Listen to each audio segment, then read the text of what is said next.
La 4G Baitelma vous présente Ny Vavao. Arafinaritra miaraka amin'ny boky mazika ny Blue Line TV Manolotra anao ny fampalalam-baovao. safidy tsara indrindra.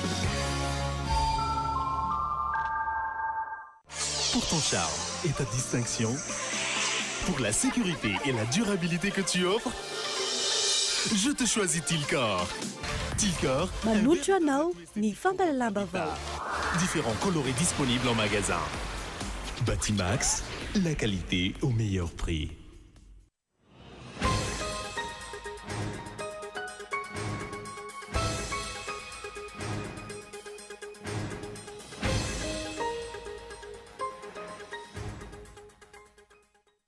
Herinandro taorian'ny fiparitahan'ny resaka mahakasika ny fiverenan'ny pesta eto Madagasikara na inonim-peo ihany ny teo anivon'ny ministeran'ny fahasalamana tamin'ity androany ity. Raha ny antotany Savoray nanomboka ny voalohan'ny volana aogositra, olona roa no matin'ny pesta hatreto.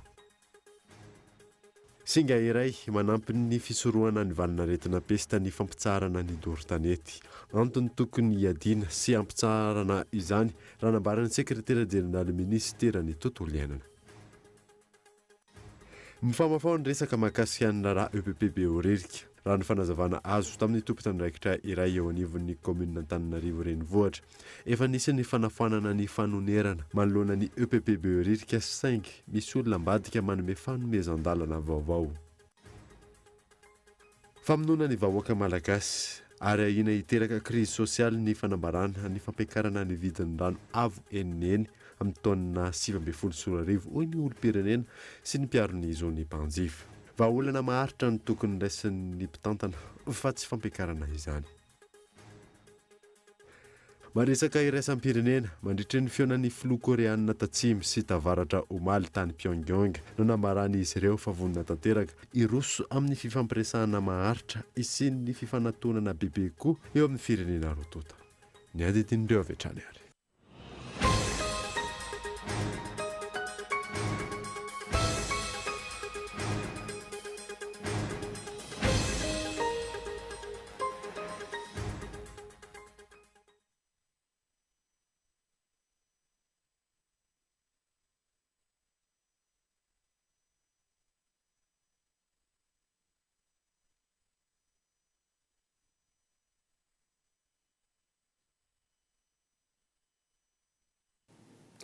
Finaritra tompoko lasy sy tompoko vafotonga sondray eto amin'ny fotoana ny vaovao eto amin'ny Kolo TV ka manasanao ary anaraka izany hatramin'ny farany eny motsika ny vaovao dia herinandro taorian'ny fiparitahan'ny resaka mahakasika ny fiverenan'ny pesta eto Madagasikara na inona feo ihany ny teo anivon'ny ministeran'ny fahasalamana tamin'ity androany ity. Raha ny antotany Savoray nanomboka ny voalohan'ny volana aogositra teo olona roa no matin'ny pesta hatreto. Michela Renardo. Ny lobava ihany avy eo anivon'ny ministeran'ny fahasalamana androany mikasika ny pesta izay niverina eto Madagasikara. Tahaka izao ny antotany Savoray nanomboka ny fiandohan'ny volana aogositra, trangana pesta miisa 3 no efa voamarina, 2 amin'ireo no maty. Miisa 13 kosa ny tranga Mampiayay eo anivon'ny distrika miisa 7, Ambalavao, Ambatofinandrana, Ambositra, Fandriana, Miarinarivo, Ankazobe ary Morondava. Nilaza ministry ny fahasalamam-bahoaka fa raha ampitaina tamin'ny herintaona vanim-potoana tahaka izao tsy mbola mampanay ny zava-misy ankehitriny. Olona roa avy amin'ny distrika Ankazobe no voa pesta atody tarimy ny 25 volana aogositra ny iray ary ny 29 ny volana aogositra ny faharoa. Ny iray voalohany dia naharaka tsara ny fitsaboana ary sitrana soamatsara. Ny iray faharoa kosa dia namony aina ny 25 volana aogositra. Raha ampitaina ho iaho amin'ny tamin'ny herintaona dia tsy tokony ampisaboritana tsika. Tsy tokony ampisaboritana fa tsy mbola misy valana retina eto, tsy mbola misy epidemia eto. Tamin'izany volana Août sy septambra tamin'ny herintaona tsika efa nanana cas confirmé 450. Tsika zany zao telo ny Mbola tsy azo sokajiana ho valana retina na épidémie de peste no mitranga eto Madagasikara amin'izao raha ny fanazavan'ny avy eo anivon'ny OMS na ny Organisation mondiale de la santé. Pour l'heure, il n'y a pas de pays, nous ne sommes pas dans cette situation. Et que Hatreto raha ny zava-misy eto Madagasikara dia tsy mbola misy atahorana mikasika ity aretina pesta ity. Noho izany tsy mbola misy ihany koa ny fepetra noraisina mikasika ny tsy fahazoana mivorivory. Izay eto anivon'ny OMS dia mahafantatra rehefa tokony hisy an'izay fepetra horaisina izay. Amin'izao fotoana izao dia tsy misy atahorana no mikasika ity aretina pesta ity. L'Organisation mondiale de la santé n'a pas recommandé de restrictions en ce qui concerne les semaines à venir. Hatreto na efa nahazoany filohan'ny pirenena teo aloha mari-boninahitra ny fifehezana ny pesta eto Madagasikara. Mazava izany izao fa mbola tsy voafehy izany. Samy milaza ho mandray andraikitra ireo tompona andraikitra isan-tsokajiny. Raha ny zava-misy anefa isan-taona, mitohy hatrany ary miverina hatrany ny pesta. Raha tsy ahivina ny fanamaivana ny trangana valanaretina pesta toy izao tamin'ny herintaona izay nambarany sekretera jeneraly ny ministeran'ny fahasalamana tamin'izany fotoana izany. Fa valanaretina ho fongana ho azy ny valanaretina pesta no nahafatesana olona anjatony maro teto amintsika. Andrasana toy izany indray ary ve vao handray fepetra entitra ny tompona andraikitra isan-tsokajiny. Mandidina ny resaka valanaretina pesta izay hatrany dia singa iray manampy amin'ny fisorohana amin'ny valanaretina pesta ny fampitsaharana ny doro-tanety antony tokony hiadina sy hampitsaharana izany raha nambaran'ny sekretera jeneraly ministeran'ny tontolo iainana Fezao Ravaly. Ny vanim-potoana tahaka izao no mampahazo vahana ny doro-tanety eto amintsika hiatrehana ny fambolena. Mifanindran-dalana amin'izay ny fiverenana ny valanaretina pesta izay mora miparitaka noho ny fiakaran'ireo voalavo avy any anaty ala na lobolobo izay mety hitondra ny tsimikaretina. Ankoatra ny fitandrona ny tontolo iainana, singa iray lehibe manampy amin'ny fisorohana ny pesta ihany koa ny fampitsarana ny doro-tanety antony ny fanairana ny rehetra nataon'ny tompona andraikitra eo anivon'ny ministeran'ny tontolo iainana sy ny aivoary ary ny ala. Fanitry be ho amin'ny firenena io zavatra io. Tsy vitany hoe mitondra tsy fahasalamana ho amin'ny vahoaka malagasy. Fa rehefa marary koa ny vahoaka malagasy dia tsy afa mamokatra. Rehefa tsy afaka mamokatra ny vahoaka malagasy dia midina ihany koa ny ari-karena-pirenena manentana ny rehetrarehetra ny atao amin'ny ministeran'ny tontolo iainana ny aivoary ny ala mba hifametanana amin'ny ady atao amin'ity doro-tanety satria tena ao anatin'ny fotoana an'izao tsika. Fanentanana ny ireo vahoaka sy ireo servisy-mpanjakana rehetrarehetra hifametanana amin'izay ady atao amin'ny doroary izay. Ankilan'izay ny 1 septambra izao isy ny andro fanadiovana iaraha-mientana rehetra hiadiana amin'ny valanaretina pesta raha ny fanazavana. Voaingana efa nisy kahana pesta zao iantsika tamin'ny ainao manjery iny dia fotoana izany zao mba hanetanana ny rehetrarehetra amin'izay ady atao amin'ny pesta izay dia ny atao anatin'ny ministera dia hanao an'izay andro fanadiovana ahafahana miady amin'ny pesta izay. Dia ny atao amin'ny ministera izany ankoatran'io andro amin'ny 1 volana septambra io dia mbola hisy ihany koa amin'ny 4 desambra andro atao ihany koa amin'izay asa fanadiovana mahakasika amin'ny ady atao amin'ny pesta izay. Entanina araka izany ny olom-pirenena rehetra sy ny toeram-piasana rehetra anadio ny manodidina azy anatiny sy ivelany tanjona raha ny fanazavana hatrany ny atsapany rehetra ny lanja ny fandraisana andraikitra amin'ny ady amin'ny pesta. Sambany kosa no nisy solon-tena-mpanjakana tonga tany amin'ny fokontany Beorefo sy Antsoa ary Andria Fiamena efa ampolo taonany maro izay. Fokontany any amin'ny manodidina ny 7 kilometatra miala ny renivohitry ny commune d'Araina, distrikany Vohemara, Rarsona Yandry. Samba no nisy solon-tena-mpanjakana tonga tany amin'ny fokontany Beorefo sy Antsoa ary Andria Fiamena efa ampolo taona maro zay. Fokontany any amin'ny manodidina ny 7 kilometatra miala ny renivohitry ny commune d'Araina, distrikany Vohemara. Sangamba ny olo tompona andraikitra maventy hitsidika toerana lavitry na andeha vity lavitry fa ny tegnako vognono anompo ny vahoaka satria aiza manitany misy patrona anareo vahoaka patrona ako fomba karakory nitondrasako asa izy koa tsy mahita anareo za tsy haiko no mombamomba anareo manjary lasa magnanognano fahatany za ka diako aty zao mamangy atsika mitsidika atsika manakora atsika ato magnontany atsika jiaby ato ny tegnako ino ny raha misy aty, ino ny olana aty, zegny ny antony avianay satria nisy olombavambahoaka zegny raha ipetraka bureau tsy ho isy ny zavatra vita, raha ipetraka an-tanà be tsy aregny ny asa na ny fitaregnana zay avy amin'ny vahoaka. Nandritra amin'ny fihaonan'ny solombavam-bahoaka Ejizary da tamin'ny vahoaka teto an-toerana no nanolo-tsoritana ny asan'ny solombavam-bahoaka ao anivon'ny antenimieram-pirenena. Tiako ny magnambara aminareo, ino ny asan'ny solombavam-bahoaka zay? Asan'ny solombavam-bahoaka tompoko solombavantsika izy amin'ny fitondram-panjakana misy amin'ny ambaratonga rehetra. Ka dikan'izay raha tsy magnatona anareo ny tegnako tsy mahasolo vavanareo za. Ary asan'ny solombavam-bahoaka koa mpagnano lalàna hitondrasana ny tany sy ny fanjakana.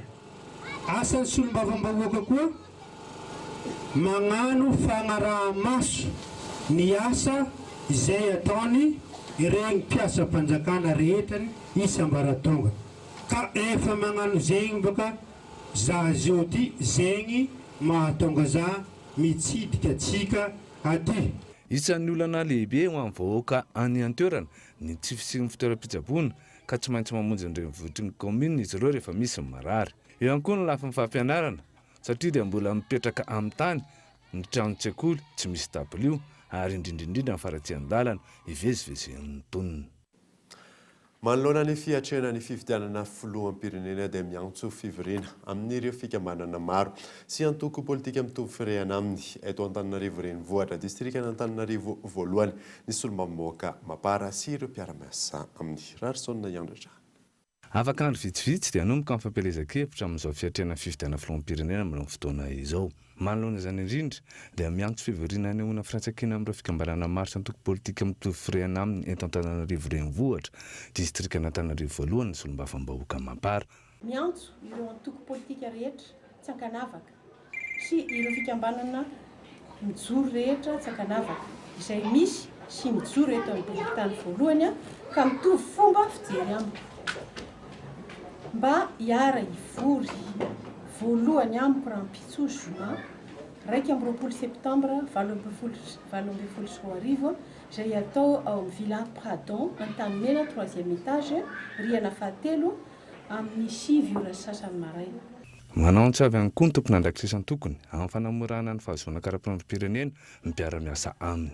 Dia manao antsavy ihany koa izahay ho an'ny ratsamangaika toy ny distrika sy ny Fokotany manao ny karapanondro fa zay mahatsapa fa miasarotra ny fanaovana karapanondro eny na ho an'ny olona vao nahazo taona feno 20 taona izany na ho an'ny olona andoko karapanondro dia mangatak'izay tompoko mba ny amorana ny antota-taratasy indrindrandrindra ny fanafainganana ara-potoana izany fanaovana karapanondro izany. Manentana ireo olo-pirenena voasoratra anarana ao anaty listim-pifidianana anatotosana didiny amin'ny olo-pirenena azy ka tonga ny safidiny amin'ny 7 novambra ho avy izao ihany koa ny Mapara Tananarivo voalohany.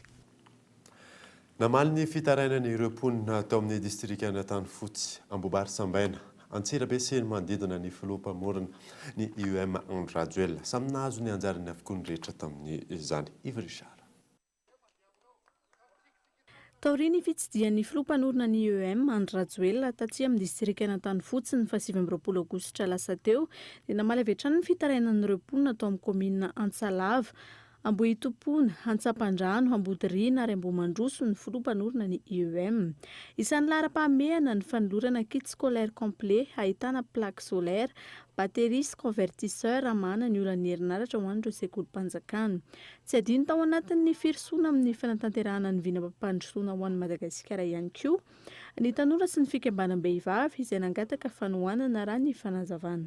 Zao dia nateriny taty ny fitaovana satria izay tsy ampy fitaovana betsaka ny tsy anasa dia nateriny ny fitaovana toy ny machine coudre, machine brochine dia misaotra betsaka tompoko fa afa-po tokoa izay ary ho afa-pahasahiranana tokoa vehivavy azo an'ireo zavatra ireo eo zany le fanampiana hoe nefa manana traikefa mba manampy an'ilay mbola tsy manana, dia izay ny anton'le fikambanana mba hisian'izay fifanampiana zay.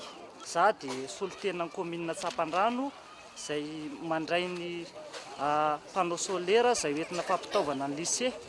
Dia eto zany dia maneho fisaorana amin'ny président Ihany Rajoelina ary mahatoky ny fiaraha-miasa sahady fa ny tanora ihany koa dia mbola nahazo fitaovana amin'ny lafin'ny famatsiana ny fanatanjahantsaina dia makasitraka anazy eo amin'ny lafin'ny jiro sy ny herinaratra dia ilamina sahady ny eo amin'ny lycéana Tsapandrano. Ny voalohan-teninay dia mbako manana ny teny namana teo misaotra anareo aloha organisateur nitondra an'le fanomezana ho an'ny fikambanam-behivavy fikambanan'ny ao anatin'ny distrika Anatany fotsy. Tena notanterahany ny tokony omeny dia matoky izay fampianatra dia hizara ho an'ireo fikambanam-behivavy namanay manome toky anao izay andre matoa filoha-tsaina fa fity mivaly fity dia andômosy mamandrakarivo izay misaotra indrindra. Tsy nijanona tao amin'ny distrika Anatany fotsy fa nahazo ny anjara birikiny ihany koa ny CSP2 Ambopary Sambaina. Isan'ny nampitaraina ny mponina sy ireo mpitsabo tamin'ny fandalovan'ny filompanorina ny IEM tany an-toerana ny tsy fampiny ny fanafody indrindra ho an'ny reny sy ny zaza. Fitaovam-pitsaboana sy fanafody samihafa ihany koa araka izany no natolotra ny filohan'ny teteza mita teo aloha hanamaivanana ny fasairanam-bahoaka sy hanatsarana ny asa fitsaboana raha ny fanazavana. Mankasitraka betsaka ny filohan'ny IEM zany izay atao amin'ny CSP2 Ambopary namaly ny etaetan'ny vahoaka amin'ny resaka fanafody ampiasaina eto amin'ny hôpitaly. Tena mampijaly ny vahoaka hoe le fanafody tsy inona tsy maimaim-poana fotsiny fa misy ireo fanafody tsy maintsy vidiana ampiasaina atao maternité na any amin'ny consultation. Manampy be anay zany le izy dia manampy ny vahoaka koa.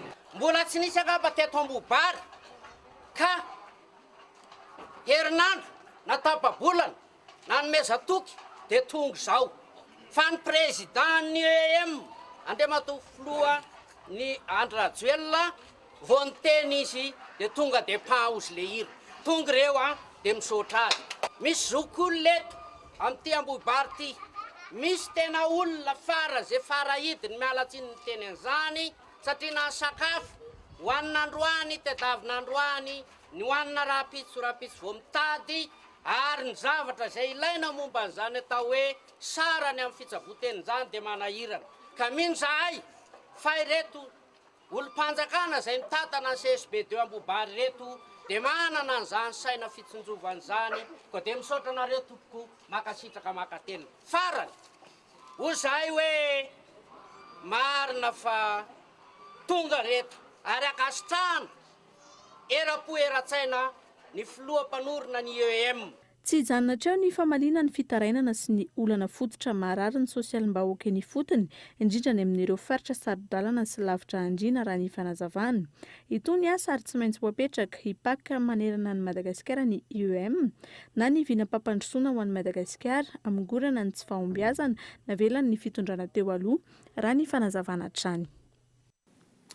Vaovao mampalahelo dia nodimandry omaly hariva teo amin'ny faha-efapolo taonany gatroka teny amin'ny hôpitaly teny Ilafy Irakotsizafy Andry Erzo izay zanaka lahy ny minisitra Razanamahasoa Christine.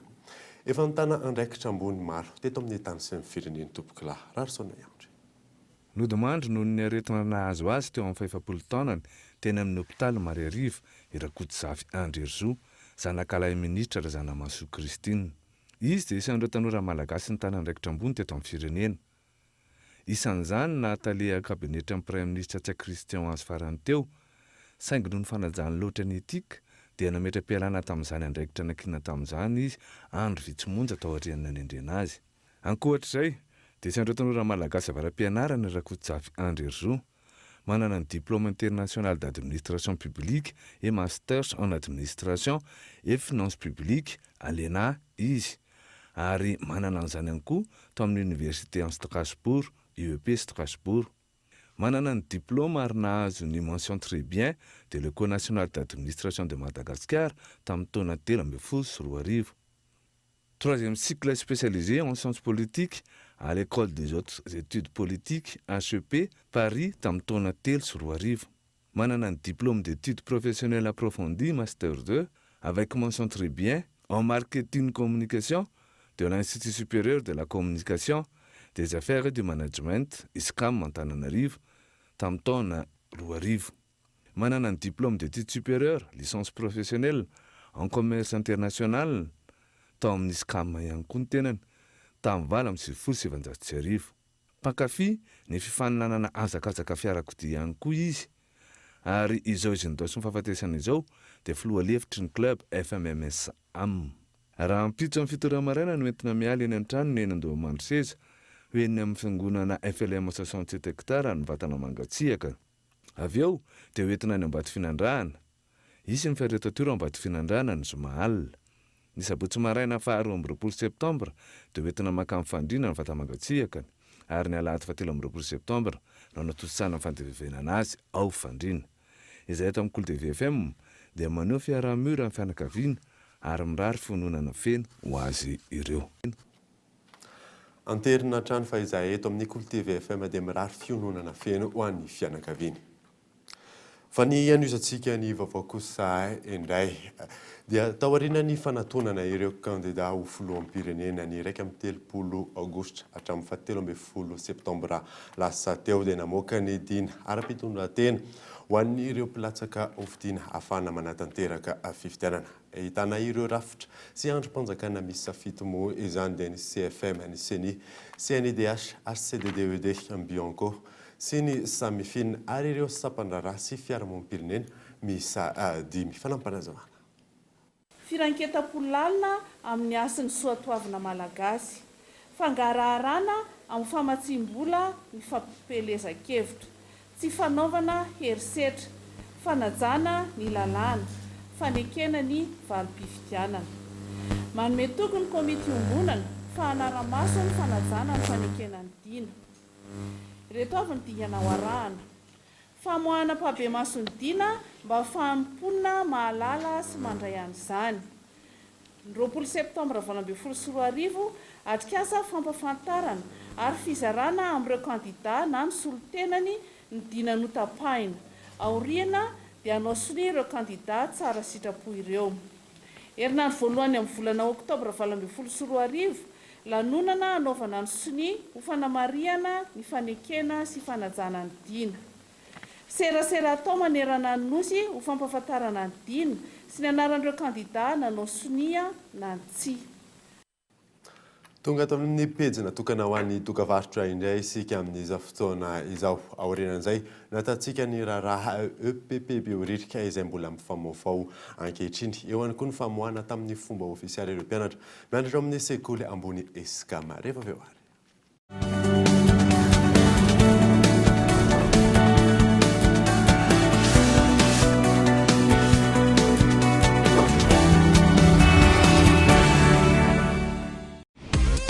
Paper Store manampy antsika amin'ny fidiran'ny mpianatra. Raikitra indray ary toy ny isa-taona dia manampy anao hatrany ny Cool TV FM amin'izao fidiran'ny mpianatra izao ato anatin'ny Quiz School. Mandray sanjara fa bande achat maro be mitentina 150 000 ariary nozarainy. Tsotra fotsiny midira ao amin'ny page Cool TV FM, ataovy j'aime ary manaova commentaire amin'ilay publication Quiz School. Ny fisarihana dia atao mivantana eo amin'ny fandahana Sokoly ny sabotsy 20 septambra amin'ny 9 sasany maraina. Mandray sanjara fa mety ianao no tsara vitana. Cool TV, Cool FM manampy anao sy manakaiky anao hatrany mandritra ity fidiran'ny mpianatra ity. Piara-miasa, Paper Store. Le Conservatoire national des arts et métiers Madagascar organise EducCNAM, la formation supérieure à l'ère du numérique. Le 4, 5, 6 octobre 2018 à l'hôtel Carlton à Nice. EducCNAM ouvre ses portes aux bacheliers, demandeurs d'emploi et aux professionnels. EducCNAM, journée informative du CNAM, exposition des sponsors. Le jeudi 4 octobre à 15h, conférence sur le thème Les outils de développement du CNAM, disposée par Monsieur Thibaut Duchesne, adjoint de l'administrateur général du CNAM. Le jeudi 4 octobre à 16h, conférence sur le thème La vente, les techniques de vente, disposée par Madame Maria Béatrice Salgado, enseignante-chercheur, responsable de l'équipe pédagogique ICSV. Vendredi 5 octobre à 14h, conférence sur le thème Big Data, Mirage ou Eldorado, disposée par le professeur Abner Barhen, titulaire de la chaire statistique et données massives. Apprendre au CNAM change votre vie.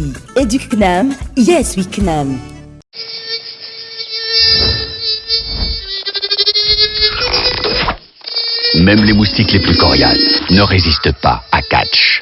Grâce à son mode max, il est 2 fois plus efficace, même fenêtre ouverte. Légèrement parfumé pour plus de protection et de douceur. Catch. Arofnat, miaraka amin'ny boky magique an'ny Blue Line TV, ny foot, film, série, dessin animé, ny vaovao maneran-tany, télé-réalité.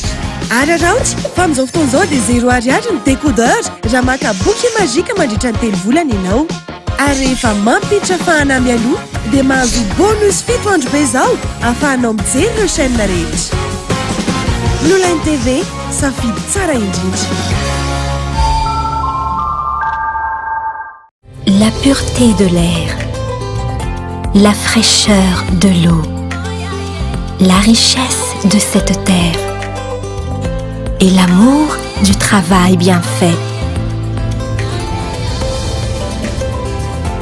Certifié en sécurité alimentaire, Socolait s'engage à vous offrir les meilleurs produits laitiers en goût et en qualité nutritive, conformément aux normes internationales.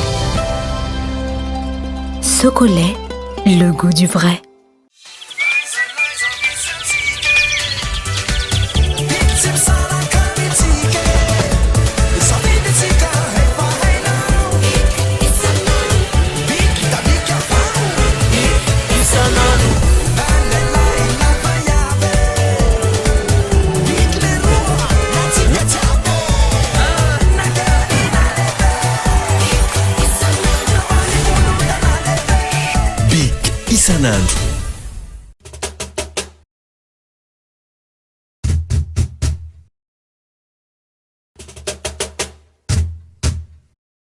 Chez Batimax, composez les couleurs de votre choix avec la peinture Trix fabriquée en Égypte. Intérieur ou extérieur pour une commande prête en 20 minutes. Aucune nuance entre votre choix et le rendu final. À l'huile ou à l'eau, 10% de remise pour tout achat de peinture. 10 boîtes achetées, une boîte offerte jusqu'au 31 août. Garantie 3 ans. Batimax, la qualité au meilleur prix.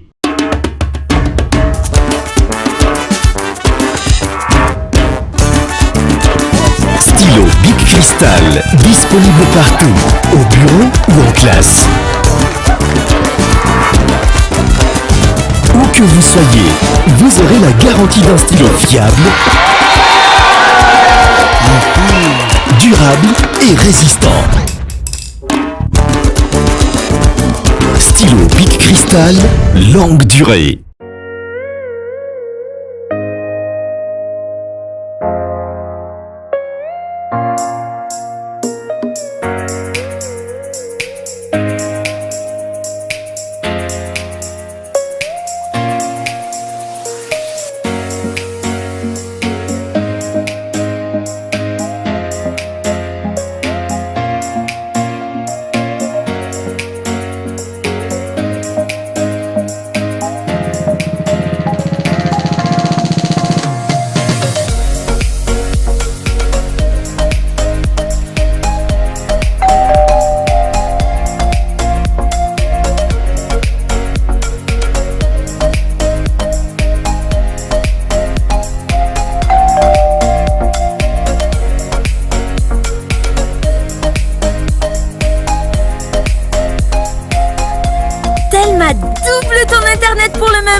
Profite des bonus sur les offres Telmanet. Tape le dièse 322 étoile 8 dièse. Telma, safidiko numéro 1 malagasy. Araka ny hitantsika teo iny Bledine style izay film iarana amin'ny Jackie Chan no arahantsika anioalina eto amin'ny Cool TV. Fa ny hitantsika ny vaovao kosa indray dia maherin'ny 4,000 ariary ny euro iray. Tsy mahazo aina araka izany ny ariary antony io. Raha nambarany manana pahaizana ny toe-karena eto amintsika dia tsy fampin'ny tolotra manoloana ny tinady eo amin'izay fivezivezen'ny vola izay eto Madagasikara. Fa ny miantarandriana. Raha toka nahazo aina ny ariary ny volana aogositra teo, ankehitriny niakatra indray ny sandany euro. Mandinina ny euro-100 ariary io fiakaran'io, izany hoe eo amin'ny marché interbancaire de devise na ny MID. Ny fiandohan'ny volana aogositra 5,20 sy 3,000 ariary ny 1 euro. Niakatra 2,7 sy 3,000 ariary izany ny faran'ny volana aogositra teo. Ary amin'izao fotoana da fiakatra 4,7 ariary ny 1 euro ambony indrindra. tsy fampiny euro miditra eto Madagasikara no mampidina ny sandanariary io araka amin'ny fanazavan'ny Paitoekarena. Be lavitra zany ny olona mitady vola vahiny hoe olona manjifa vola vahiny raha oharina amina olona manolotra vola vahiny. Amin'izao koa raha malala fa ny fizahan-tanany amin'izao midiny satria ny vahiny amin'izao mety matahotra wakati Madagasikara izy. Eo koa manko ny mamasaka insécurité. Eo koa titrika koa ny vidina la vanille amin'izao fa tsy nitovy tamin'ny taona lasa. Amin'izao ny vidina kilo ny vanille eo amin'ny 600 000 ariary hatramin'ny 800 000 ariary eo. Dia reny zany reny fidiran'ny prix reny dia misy fiantsakany amin'ny fampidirana vola vahiny eto Madagasikara. Ahina trano ny mety ho fiakaran'izany raha toa ka tsy voafehy sehatra mampiditra ny vola vahiny eto amintsika. Ahafahana mampitombo ny sandany ariary manoloana io ny fampiroboroboana ny toe-karena indrindra ny sehatry ny tsena anatiny sy ny fanondranana. Atao izay hampiakatra ny fanondranana entana makany ivelany. Izany hoe mivarotra zany tsika entana any ivelany. Tsika zany tsy tokony mijanona fotsiny amin'ny hoe produit de rente, ohatra ny kafe, ny vanille, ny girofle, satria ny vidiny ireny zany tsy voafehintsika firenena mahantra. Fa ataontsika koa zany mba ahafahantsika manondrana zavatra hafa ankoatsin'ireny vokatra tany polidenome na voly fanondrana. Manaraka an'izay dia tokony hampiroboroboina ny fizahan-tany. Eto Madagasikara zao raha tamin'ny antotanisa tamin'ny taona lasa dia eo amin'ny 350 000 touriste ihany tonga eto. Nefa raha oharitsika amin'ny nosy Ravavy, nosy Maurice izay dia any mihoatra ny 1 million ny mpizahan-tany tonga any. Nahitana fiakarany ihany koa ny dolara raha ampitahaina ny volana aogositra teo. Izany hoe raha toka 1,703 ariary ny iray dolara ny volana aogositra, ankehitriny tafiakatra 4,703 ariary. Ankoatra ny fiakaran'ny viditsolika ny sarandalana sy ireo kojakoja maro samihafa ny akabidy ihany koa ny vary amin'izao fotoana izao ary efa hita taratra eny amin'ireo mpamongady io fiakarana io. Fanadia. Raha toa ka nahitana fiainana ny vidim-bary iray volana lasa, nahitana fiakarana indray ny vidiny iray kilao ankehitriny. Voakasika izany ireo karazam-bary maro samihafa amidy eny an-tsena. Raha eo amin'ny vidiny zany nanatombo teo amin'ny 200 isaka kilao teo eo zany na vary gasy na vary vita avy any ivelany ny fiakarana. Ny vary tsipala ohatra raha 900 ariary ny iray kilao teo aloha lasa 400 ariary. Ny vary makalioka 500 ariary niakatra ho 400 ka hatramin'ny 200 ariary ny kilao.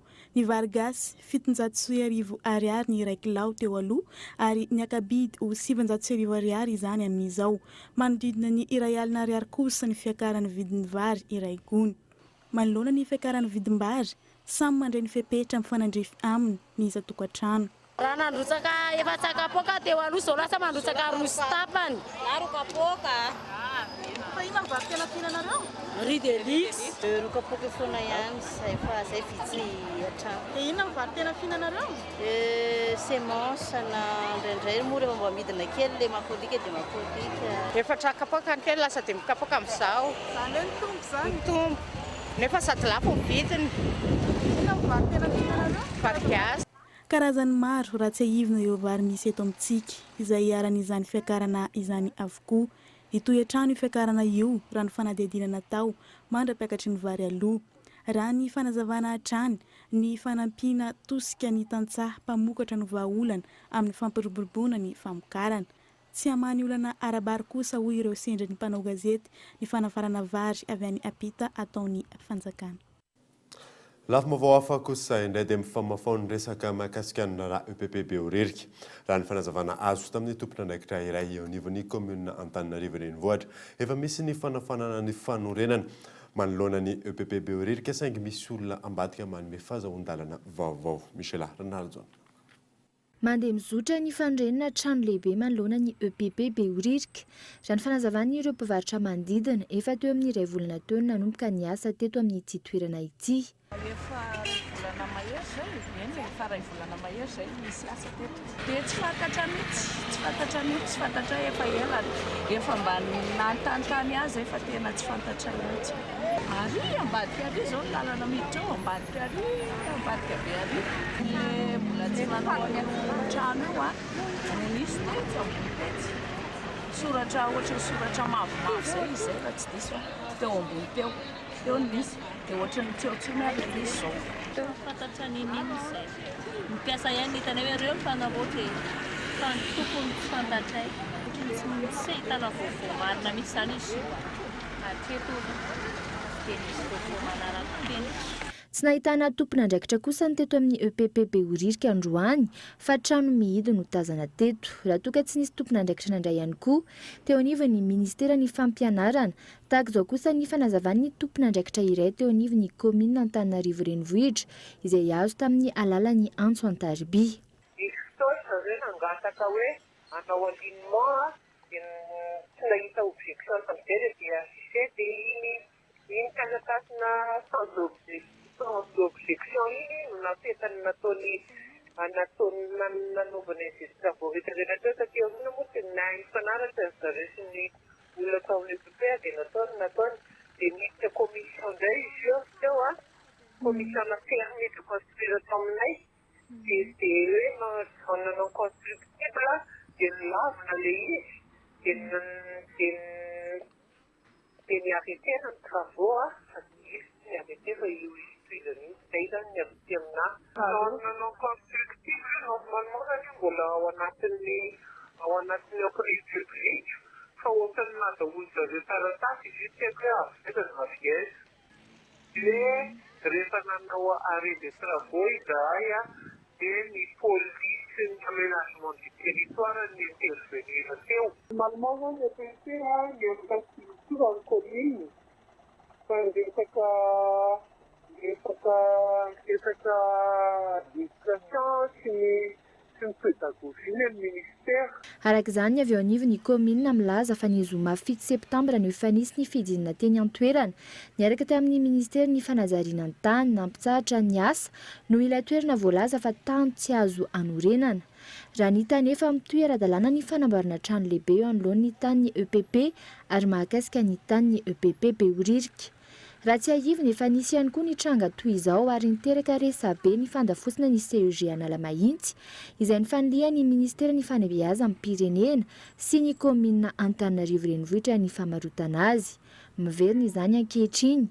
Izany no nanome fahazon-dalana n'ireo olona manorana raha mandany tsy nanome izany ny rehetra. Andrasana ny fanazavana ireo tompon'andraikitra rehetra voakasika ity raharaha ity. Tontolon'ny fampianarana dia ny alatsinainy izao no hanomboka ny fitsarana ny taratasym-panadinana baccalauréat izay nifarana tamin'ity androany ity. Atao anatin'ny iray volana kosa no andrasana ny valiny raha ny fanadidina natao. Ange Antrinier. Ny farana androany ny fanadinana baccalauréat tao am-pampianarana 7.4 8.4 ho an'ny fampianarana ankapobeny indrindra ho an'ireo mpianatra tsy hiatrika ny adina ara-panatanjahantena an-tsoratra. Samy manana ny fahitan'ny taranja izay hitany fa sarotra ireo mpiadina. Raha ny tena sarotra aloha ny hitako izao histoziona ny anahy manokana dia izay ihany ngamba. Ohatran'ny tsisy sarotra be fa tontonony daholo. Sarotsarotra angambany ohatrany tsy dia hitako ohatrany azokazoko daholo. Ny hitako sarotra zao science physique tamin'ny ny tena sarotsarotra kely teo amin'ilay bipirisiny iny fa na izany ary tsara ihany dia mba tia saotra amin'ny mpampianatra rehetra izay nampianatra anay hatramin'izay zany satria hita hoe mora ilay baka tamin'ity. Nisy ireo olana samihafa izay nitranga teny amin'ireo fibe-panadinana niezaka namaha izany ny tompon'andraikitra raha ny fanazavana.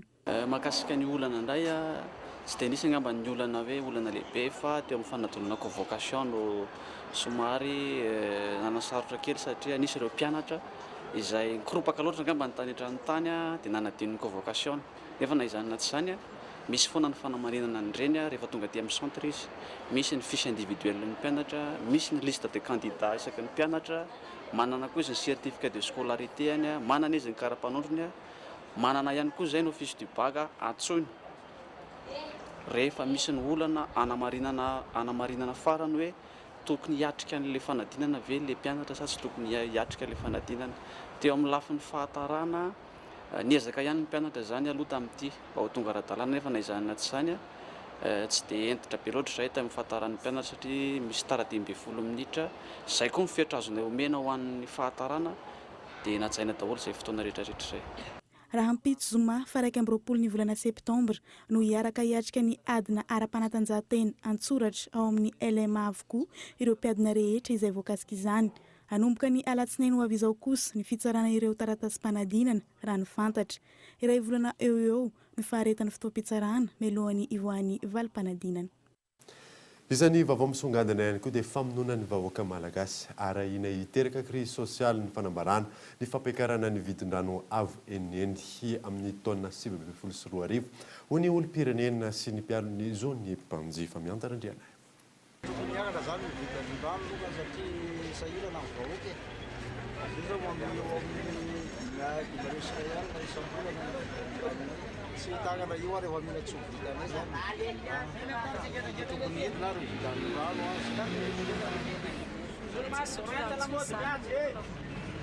sahirana raha zao efa tsy tara tsy sasa tsony zany raha tsy hoaty zany zay zany miamaloto zany ny malagasy raha tsisy ataona raha ohatra ka hiakatra ray ara le izy ange zavatra ao fitonana dia manao ka inona ny atao mety ho zaka malagasy rehefa tsy zaka dia lahatra izy inona moa ny atao. Izay no ampahan'ny fitaranany olom-pirenena manoloana ny fanambarana nataony teo anivon'ny orinasa Jirama mikasika ny ampiakarana ny vidin-drano avo enina eny amin'ny vidiny ankehitriny manomboka ny volana janoary 2024. Ahina hiteraka krizy sosialy eto amin'ny firenena io fepetrio ny mpiaro-ny zony-mpanjifa. Dia ny fiantraikan'izany zany dia lasa hiakatra vidim-piainana ho zakatsika zany hoe raha oharina amin'ny raha referensa fotsiny teo hoe 900 nampiakarin'ny fanjakana ny karaman'ny fanjakana dia horarony ve 900 ny fiakaran'ny karama nefa 700 sy 900 isan-jato ny akarana vidin-drano so dia famonon'olona kosa zany so dia tsy fitantanana zany fa famonoana ka aminay zany hoe mijereva vaolana hafa fa maimaika fotsiny na tipitopy zany aminay fa tsy anatin'ny fitantanana zany aminay fa resaka fambotriana vahoaka sy famonoana vahoaka mihitsy ary kena hitanay hoe tsy rariny ary tsy mety kosa. Tsy mifanentana amin'ny fidiram-bolan'ny malagasy ihany koa izany fampiakarana izany raha ny fanazavana trany. Fametrahan'olana sy fahasahiranana ny kolaka ary sokajiany mpiaro-ny zony-mpanjifa nantaniana ho tsy vahaolana eo anivon'ity orinasa ity manoloana ny filazana ny fanteran'ny fitaovana sy ny fahatapahan-drano lavareny ny fandrotana izany. Manao antsoavo amin'ny tompona andraikitra isan-tsokajiny noho izany ireto farany. Resaka fotsiny na hoe rano na jiro ny resantsika dia tsotra le teminay hoe tokony misy fotoana handrasa mba ahafahana mijery miaraka hoe inona solution tena amin'ny durable hoe fomba fakana sy fandraisana fanapahan-kevitra ka mahana olana maro tena marina raha ohatra hoe ka Madagasikara manokana asoroka ny alatsiny tsy mahantra rano zany isika manankarenitsika raha resaka rano fisotro madio no jerena era Madagasikara misy an'izany daholotsika fa le rafitra ny tantanana amin'le rano hatramin'izay mampisolonantsika any anatin'ny Côte-de Loane dia mazava fa ny fitantanana rano ny fanakinina amin'ny topolandraikitra ny fanjakana sisisa dia moa zany reo manaka betafo manokana efa hitivana ny mafy mihitsy satria fantatra ny olona mipolina betafo zay le krizy atelaka le tsy fahaiza-mitantana le krizy le akamakama le népotisme isan-karazana fanomezana tolotra sy ny sisa ny asa dia miteraka olana foana ao anaty fiarahamonina. Raha tsy ahivina 7 volana latsaka taorian'ny fampiakarana ny vidin-jiro farany teo, mitoetra ny fahatapahan-jiro lavareny saika manerana Madagasikara. Mampanay manoloana izany ny filazana fa ho fisorohana ny fahatapahan-drano no isan'ny antony ho fisondrotan'ny vidiny io. Niverenantsika ny tontolon'ny fampianarana dia mpianatra 3 sy 700 teo anivon'ny sekoly ambony ISCAM nahazo mari-pahaizana licence sy master nivoaka androany teny Ivato. Aiko izay no anaran'ny salorany reto andiany fa 17 ISCAM reto. Nanotrona izany moa ireo orinasa sy mpiara-mombona antoka amin'ny sekoly hatramin'ny aizay toy ny Vima Madagasikara sy Star sy ny maro hafa. Mampiavaka amin'ity fotoana ity ihany koa ny fivoahan'ny andiany voalohany amin'ireo mpianatra navita ny Masters Design et Innovation tao amin'ny ISCAM. Fanampanazavana. Fivoahan'ny andiany indray mira indray mitoraka ity dia voalohany aloha ny fivoahan'ny voalohany amin'ny promotion Master Design et Innovation. Izy io zany dia programme fampiofanana master natao indrindra hampifanana ny olona amin'ny asa mpamoronana ny rahanay tamin'ny ONUD sy ny ambasadiny Norvège. Zay zany ny voalohany. Ny mampiavaka azy faharoa dia ireto mpianatra ireto no nisantatra ny fanovana rafitra sy ny programme vaovao nisy teo amin'ny ISCAM. Tafiditra anatin'izany fanovana zany ny fampiroboroboana bebe kokoa ny maha-olona, zany hoe ny amin'ny teny frantsay ny fampiofanana amin'ny développement de la personnalité. Tafiditra anatin'izany fanatsarana ny rafitra zany ihany koa ny fampifandrifina bebe kokoa hatrany ny programme fampianarana amin'ny filan'ny orinasa zany. Ny zavatra fahatelo tiana ho tenenina dia hoe nisy vokany izay zavatra satria nisy fanadihadiana nataon'ny cabinet FTHM tamin'ity taona ity izay milaza fa ny mpianatra ISCAM no raisin'ny entreprise voalohany indrindra tamin'iny taona 17 sy 2000. Dia izay mamarina ny vaovaon'ny Kolo TV tamin'ity alina ity. Saorana ianao nanaraka izany. Saorana ihany koa ireo any amin'ny faritra ireo manaraka ny vaovaon'ny Kolo TV amin'ny alalan'ny DSTV Antsarana sy TNTV Fianaratsoa. Soavatsara daholo tompoko.